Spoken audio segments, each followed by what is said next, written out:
రోజు వేలంలో మేము ఎంతో విలువైన దాన్ని మీ ముందుకు తీసుకుని వచ్చాం.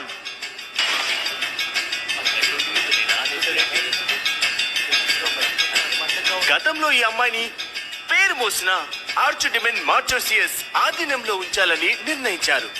కాకపోతే మార్చోసియస్ గారి హఠాత్ మరణం కారణంగా అది ఏమాత్రం వీలు పడలేదు. ఈమెకి కొత్త యజమానిని వెతికే బాధ్యత ఇప్పుడు మాది. అసలు అది ఎవరై ఉంటారంటావు?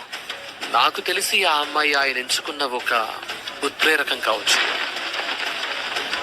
ఈ ఎల్ఫ్ సుదూరమైన నార్టన్ పవిత్ర భూమికి చెందిన ఒక గొప్ప జాతి సభ్యురాలు.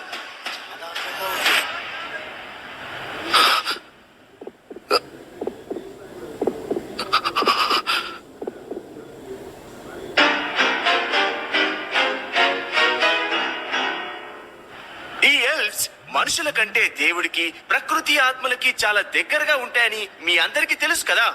అలానే మీరు ఇక్కడ చూడండి, ఈమె చుట్టూ ఎంత తెల్లగా మృదువుగా ఉందో. ఎటువంటి రంగు వేయబడలేదు.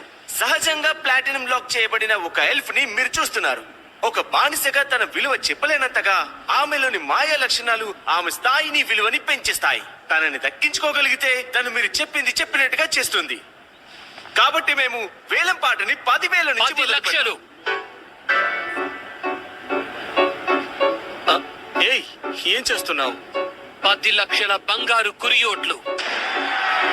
మీకు చాలా చాలా ధన్యవాదాలు. ఇది చాలా గొప్ప వేలం పాట. నీకు పిచ్చి పట్టిందా? తను ఒక ఎల్ఫ్ అని నాకు తెలుసు, కానీ ఇది చాలా ఎక్కువ. తనని చూడగానే నాలో కలిగిన ఈ భావన పేరేంటి? తను చాలా అందంగా ఉంది. ఈ విషయం నేను తనకు ఎలా చెప్పాలి?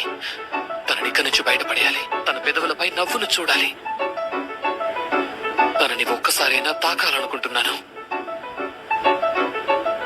ఎన్నో ఏళ్లుగా నేను వెతుకుతున్నది ఇప్పుడు నాకు దొరికినట్టుగా అనిపిస్తోంది. ఒక విషయం చెప్పు, ఆమెను ఎటువంటి మంత్ర విద్య కోసం ఉపయోగించబోతున్నావు నువ్వు?